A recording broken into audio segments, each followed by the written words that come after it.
ನಮಸ್ಕಾರ ಪ್ರಿಯ ವೀಕ್ಷಕರೇ, ನಮಸ್ಕಾರ ಗುರುಗಳೇ. ವೀಕ್ಷಕರೇ, ಇವತ್ತು ನಾವು ಬದನಿಕೆ ಅಂತ ಹೇಳೋ ಒಂದು ಗಿಡಮೂಲಿಕೆ ಬಗ್ಗೆ ತಿಳ್ಕೊಳ್ಳೋಣ. ಕೆಲವರಿಗೆ ತುಂಬ ಜನಕ್ಕೆ ಗೊತ್ತಿರುತ್ತೆ, ತುಂಬ ಜನಕ್ಕೆ ಗೊತ್ತಿರಲ್ಲ. ಹಳ್ಳಿ ಕಡೆಯಲ್ಲೆಲ್ಲ ಸರ್ವೇ ಸಾಮಾನ್ಯವಾಗಿ ಬೆಳೆಯುತ್ತೆ, ಬಟ್ ಸಿಟಿಗಳ ಕಡೆಲ್ಲ ಇದು ಸಿಗಲ್ಲ.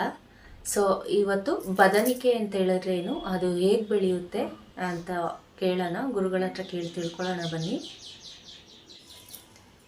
ಗುರುಗಳೇ, ನಮಗೆ ಲಾಸ್ಟ್ ವಿಡಿಯೋದಲ್ಲಿ ನಮ್ಮ ಗುರುಗಳು ತೋರಿಸ್ಕೊಟ್ಟಿದ್ರು ಬದನಿಕೆ ಗಿಡ ಅಂತ ಹೇಳಿದ್ರೆ ಹೆಂಗಿರುತ್ತೆ ಅಂತ.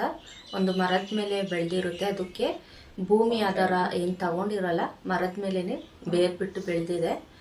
ಅದ್ರ ಬಗ್ಗೆ ನೀವು ತಿಳಿಸ್ಕೊಡಿ, ಮತ್ತು ಇದನ್ನು ಯಾವುದಕ್ಕೆಲ್ಲ ಉಪಯೋಗ ಮಾಡ್ತಾರೆ ಅಂತ ತಿಳಿಸ್ಕೊಡ್ಬೇಕು ಗುರುಗಳೇ. ಓಂ ಶಾಂತಿ ಜಯ ಮೋರೆ. ಓಂ ಶಾಂತಿ ಭಕ್ತರೇ, ಓಂ ಶಾಂತಿ ವೀಕ್ಷಕರೇ. ಓಂ ನಮ ಶಿವಾಯ ನಮಃ. ಓಂ ಶಕ್ತಿ ದೇವತಾಯ ನಮಃ. ಓಂ ಗುರುದೇವಾಯ ನಮಃ.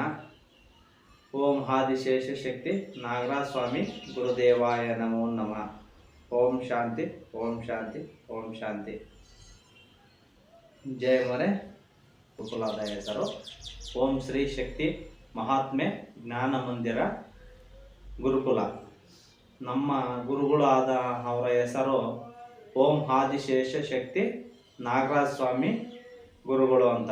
ನಮ್ಮ ಹೆಸರು HC ನಾಗರಾಜ ಸ್ವಾಮಿ ಅಂತ ನಮ್ಮ ಹೆಸರು.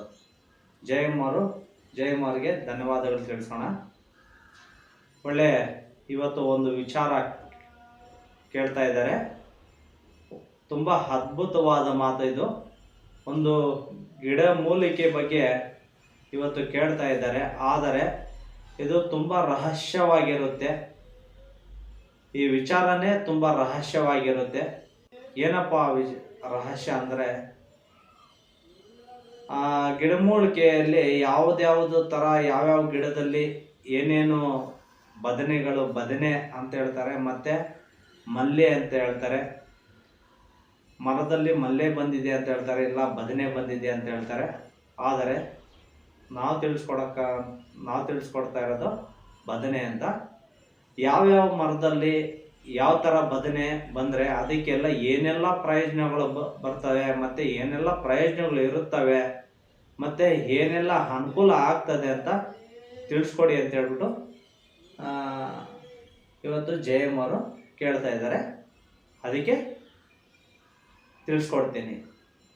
ಇವತ್ತು ಯಾವ ಮರದಿಂದ ಒಂದೊಂದು ಮರಕ್ಕೆ ಒಂದೊಂದು ಅರ್ಥ ಇರುತ್ತೆ.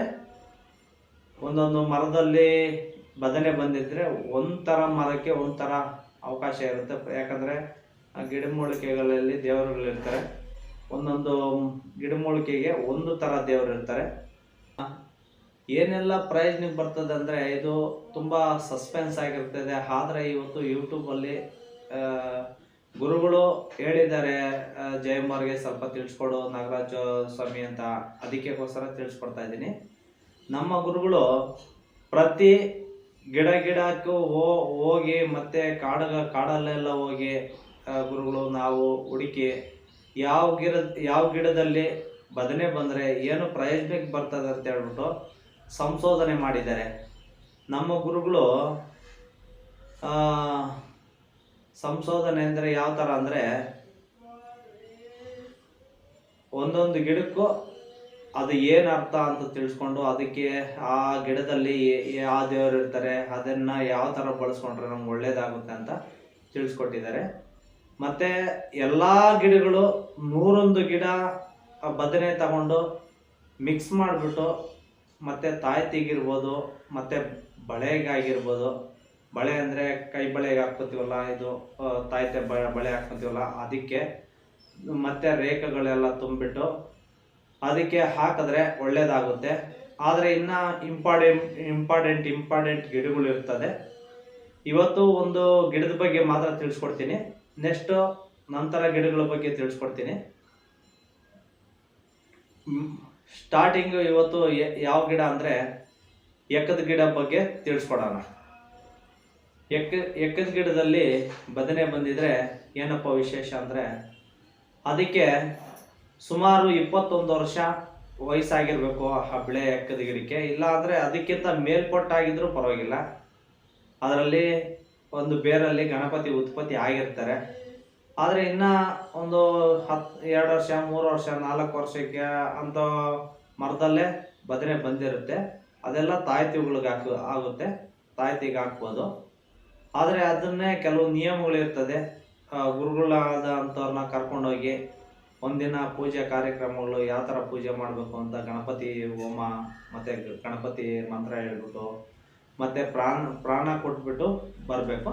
ಮತ್ತು ಮಾರನೇ ದಿನ ಹೋಗ್ಬಿಟ್ಟು ಅದಕ್ಕೆ ಪ್ರಾಣ ತೆಗೆದುಬಿಟ್ಟು ಮತ್ತೆ ತಗೊಂಡು ಬಂದು ಮನೆಗೆ ತಗೊಂಡು ಬಂದು ಯಾವ ಥರ ತಗೊಂಡು ಬರಬೇಕಾದ್ರೆ ಅದಕ್ಕೆ ಪ್ಯಾಕಿಂಗ್ ಮಾಡ್ಕೊಂಡು ತಗೊಂಡು ಬರಬೇಕು. ಹಂಗೆ ಸೀದಾ ತಗೊಬರೋಕ್ಕಿಲ್ಲ. ಮತ್ತು ಕಬ್ಬಿಣ ಟಚ್ ಆಗಬಾರ್ದು, ಯಾವುದೇ ಕಾರಣಕ್ಕೂ ಕಬ್ಬಿಣ ಟಚ್ ಆಗಬಾರ್ದು. ಅದನ್ನು ತಗೊಂಡು ಬಂದು ತಾಯ್ತಿಗಳಿಗೆಲ್ಲ ಆಗ್ಬೋದು. ಪೂರ್ತಿ ಇವರ ತಿಳಿಸ್ಕೊಡೋಕ್ಕಾಗೋದಿಲ್ಲ, ಪರ್ಸ್ನಲ್ ಆಗಿರುತ್ತೆ. ಗುರುಗಳ ಕಡೆ ಬಂದುಬಿಟ್ಟು ತಿಳ್ಕೊಬೇಕಾಗುತ್ತೆ. ನಂತರ ಇನ್ನು ಮೇನ್ ಪಾಯಿಂಟು, 21 ವರ್ಷದ ಮೇಲೆ ಪಟ್ಟಿರೋ ಮರದಲ್ಲಿ ಗಿಡದಲ್ಲಿ ಬದನೆ ಬಂದಿದ್ರೆ ಆ ಬದನೆಯನ್ನು ಪೂರ್ತಿ ಅದನ್ನು 2 ವೈರು ಏನು ಕರೆಂಟ್ ಕಂಬ ಇರುತ್ತೋ ಆ ವೈರ್ ಕೆಳಗಡೆ ಬಂದರೆ ಅದರಲ್ಲಿರೋ ಎನರ್ಜಿ ಹೋಗ್ಬಿಡುತ್ತೆ. ಎನರ್ಜಿ ಪಾಸಿಟಿವ್ ಏನಿರ್ತದೋ ಅದು ಹೋಗ್ಬಿಡುತ್ತೆ.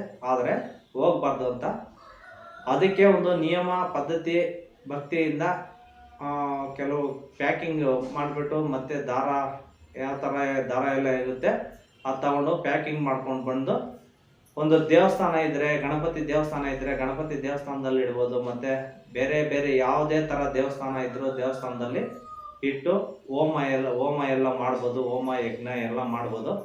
ಆದರೆ ಒಂದು ಶಿಲಾಮೂರ್ತಿಗೆ ಏನು ಎನರ್ಜಿ ಪವರ್ ಇರುತ್ತೋ ಅಷ್ಟು ಪವರು ಒಂದು ಬದನೆಗಿರುತ್ತೆ ಅಂತ ಹೇಳ್ಬಿಟ್ಟು ಒಂದು ಬದನೆ ಇಲ್ಲ ಬೇರು ಕಡ್ಡಾಯವಾಗಿ 21 ವರ್ಷ ದಾಟೈತೆ ಅಂದರೆ ಬೇರಲ್ಲಿ ಗಣಪತಿ ಆಗಿ ಹುಟ್ಟಿರ್ತಾರೆ. ಮೇಲುಗಡೆ ಕಾಣೋದಕ್ಕೆ ಬದನೆಯಲ್ಲಿ ಹುಟ್ಟಿರ್ತಾರೆ.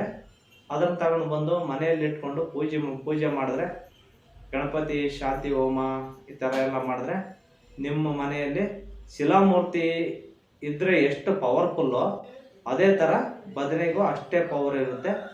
ಶಿಲಾಮೂರ್ತಿ ಇರೋರು ತಗೊಂಡೋಗಿ ಪೂಜೆ ಮಾಡಿಕೊಂಡ್ರೆ ಇನ್ನೂ ಫುಲ್ ಅದ್ಭುತ. ಆದರೆ ಪ್ರತಿಯೊಂದು ಮನೆಯಲ್ಲೂ ಇಟ್ಕೊಂಡು ಪೂಜೆ ಮಾಡ್ಬೋದು. ಆದರೆ ಕೆಲವು ನಿಯಮಗಳು ಪದ್ಧತಿ ಭಕ್ತಿ ಇರಬೇಕಾಗುತ್ತೆ.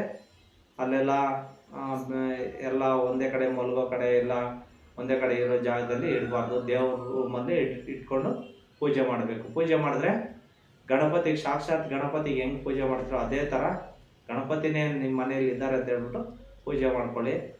ನಿಮ್ಮ ಮನೆಗೆ ಆರೋಗ್ಯ ಕೊಡ್ತಾರೆ, ಅಭಿವೃದ್ಧಿ ಕೊಡ್ತಾರೆ, ಮತ್ತು ಐಶ್ವರ್ಯ ಕೊಡ್ತಾರೆ. ಕೊಟ್ಬಿಟ್ಟು ನಿಮ್ಮನ್ನು ರಕ್ಷಣೆ ಮಾಡ್ಕೊತಾರೆ. ಸದಾ ನಿಮ್ಮ ಜೊತೆಯಲ್ಲಿ ಇದ್ಬಿಟ್ಟು ರಕ್ಷಣೆ ಮಾಡ್ಕೊಡ್ತಾರೆ. ಮತ್ತು